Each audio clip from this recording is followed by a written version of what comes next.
Hello and congratulations on getting access to this video course on how to optimize your videos before making your YouTube videos live. So this is video number 1, which is the introduction to YouTube search engine optimization.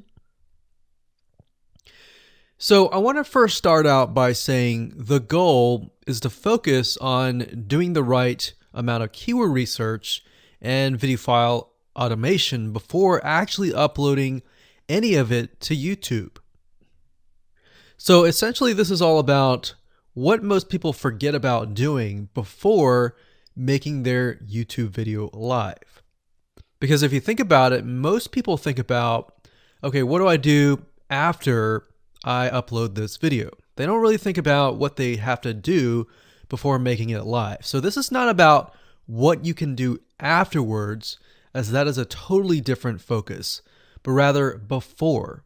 So besides simple optimization, you really need to know that YouTube ranks the videos that people watch the longest. Meaning, let's say for example that we have a 10-minute video. YouTube looks at that video. They look, yes, at the likes, dislikes, and comments, but they also look at, okay, do people actually watch most of this video? And based on, let's say, 1,000 views, how many of those 1,000 views actually watched either 50% or 100%, or how many minutes total? 1,000 times how many minutes was watched. So they really look at how long people watch the videos as a whole. Meaning the more viewers and the longer that they watch, that will get you ranked up further and further up. So instead of focusing on, spammy tactics, tons of backlinks, and all of that, our goal here is to really focus on the user experience. So what I want to do now is give you a quick overview of what's inside this video course. This is, of course, video number 1. Video number 2 is going to be about competitive research, or in other words, researching your competitors to kind of get a better idea of why YouTube is ranking those videos. Video number 3, we'll talk about highly searched keyword terms and how you can find those for your product or service or whatever you're trying to promote. Video number 4, we'll talk about your title and your description. Video number 5, we'll talk about video file optimization. So we're going to optimize the actual file because each file has essentially information in it. And of course, video number 6, we'll talk about why your thumbnail is important and how to make it professional and good looking. And video number 7, we'll talk about video length and why that matters. We talked briefly about it just now, but I'm going to dive in deeper in that video. And of course, last but not least, I'm going to give you a secret tip on how to outrank your competitors in video number 8. So before we get started, I want to talk about what you need to have in hand. You're definitely going to need your product or service and an idea of the niche that you're targeting. You also need to have a video that is ready to be uploaded. And with that said, let's move on to video number 2. Hello and welcome back. This is video number 2. So let's talk about competitive research. You see, the best way to understand how you can rank better is to know what is already ranking in your niche or your market. So what we want to do here is we want to analyze the videos that are on the top. And I want you to specifically look at what titles, what descriptions are they using, and what thumbnails are they using that are eye-catching. And what is the user experience like when you click through those videos? So let's go ahead and do some competitive research. So for the sake of making sure that we find YouTube videos that actually relate to promoting a product, what I want to do now is just to pick a product out of the blue and let's take a look at YouTube. So one product that I've been using for a while now, which has been really awesome, is called the Instant Pot. It's basically a pressure cooker that cooks food at a really fast rate. So what we're going to do is we're going to hop on over to youtube.com and we're going to type in Instant Pot and see what we get. So I'm not going to click enter just yet because I'm interested in getting an idea of what kind of potential keywords that we could rank on, or what potential videos that we can create. And we'll talk more about this in the next video. But for now, let's just do some basic keyword brainstorming and then, of course, do some competitive research. So Instant Pot, we got Instant Pot recipes, we got Instant Pot ribs, Instant Pot roast. So let's just click here and see what we get. Now we can see how to use Instant Pot has 316,000 views right here. Instant Pot chicken, top 6 easiest things to cook in your Instant Pot. Perfect for beginners. All right. So let's just take a look at the top 3. So let's go ahead and open those up. And let's analyze them. So the first one is this one here. And let's pause the video. We'll skip the ad. All right.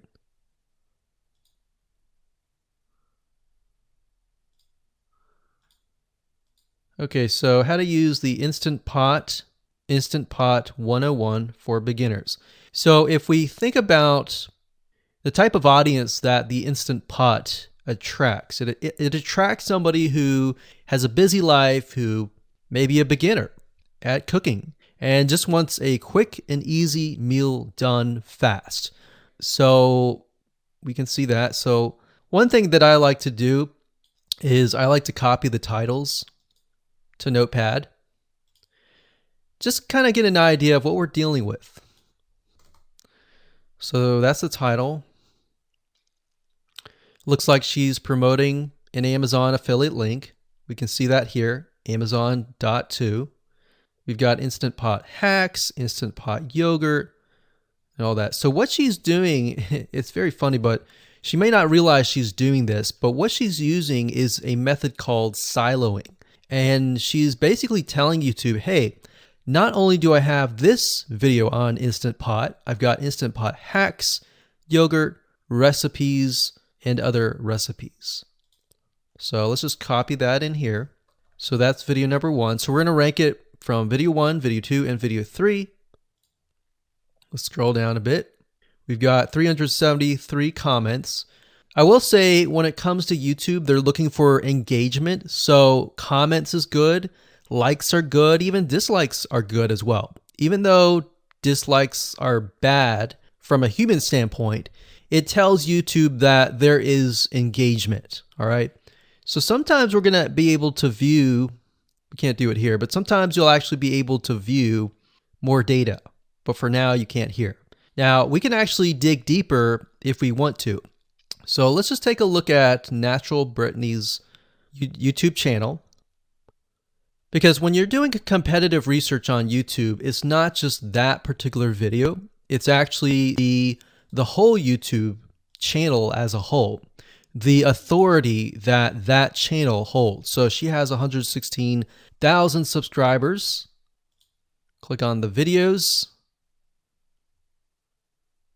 She has a good amount of videos that talk about anything, looks like from cooking, from budgeting, from grocery, a lot of very similar videos. So let's scroll down. And now let's go ahead and take a look at the second highest ranking video. So if we go back over to here, and this is the Instant Pot chicken, cook with me, meal planning, meal prepping, Sunday setup. So let's go here, take a look.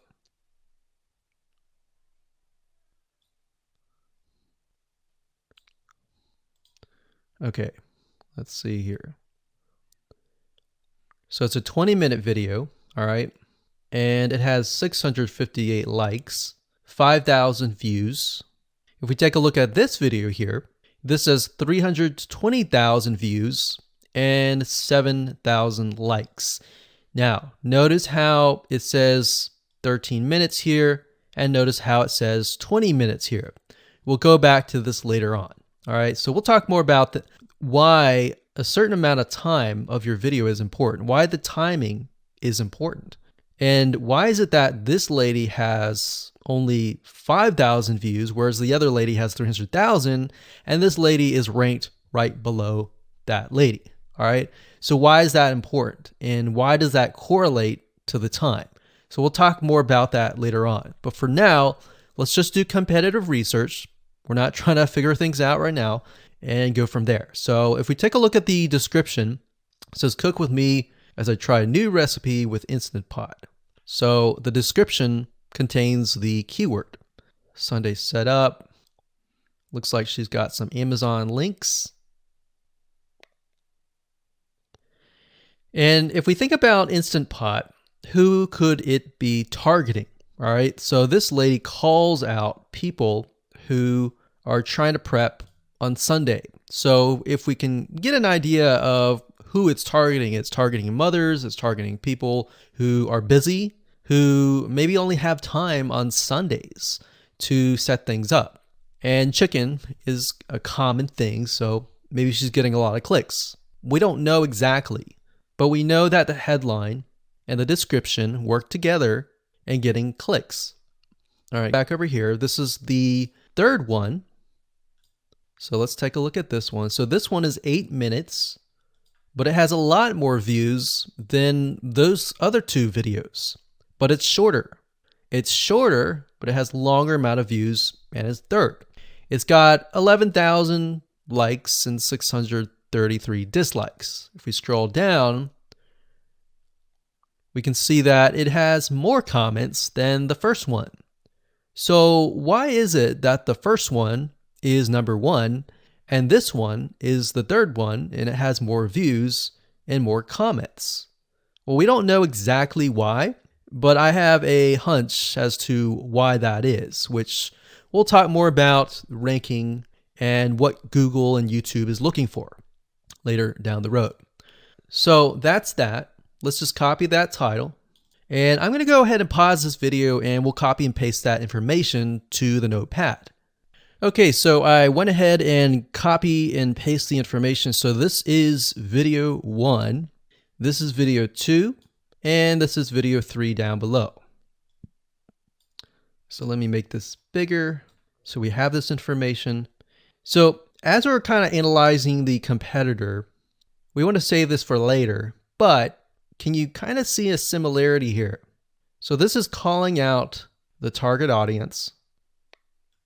This is calling out the people who are busy, essentially. And top 6 ways, top X ways, top certain number ways is always a good title. So perfect for beginners.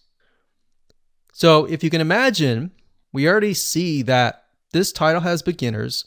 This one's calling out perfect for beginners. And this one essentially is calling out people who are busy. So it's a target audience. So that's key. So having this in hand gives you a better idea on what potential titles and descriptions that you can have. Now, you can do some deeper dive competitive research using specific tools. And one specific tool is called SocialBlade. So that's socialblade.com, as you can see here. And I like to use this to kind of get a better idea of the YouTube channel as a whole. Because what you're trying to figure out is, did this person rank because their channel as a whole has a lot of traffic? Or did this person rank simply because of the titles and the description? So there's many factors that come involved, but let's take a look at Naturally Brittany. So let's go ahead and copy this. And you basically want to come here and type in the username of the YouTube channel. So we'll go ahead and click this here. Okay, so we can see here that this is Naturally Brittany, 116,000 subscribers. She's got 19 million video views. So that kind of gives us an idea of how easy it is to break through. Is it easy? Is it going to take a little bit work or what? So let's just go ahead and open her up, and let's do the same thing with the other videos. So this one is marriage and motherhood. You got that here. So she has 7 million video views. So it's about half of what we saw earlier. And this one is called Six Sisters Stuff. And this one has about 9 million video views.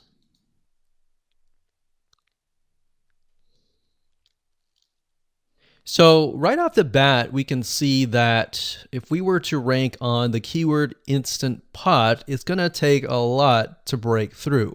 But the way we can break through is by using essentially subcategories of that keyword.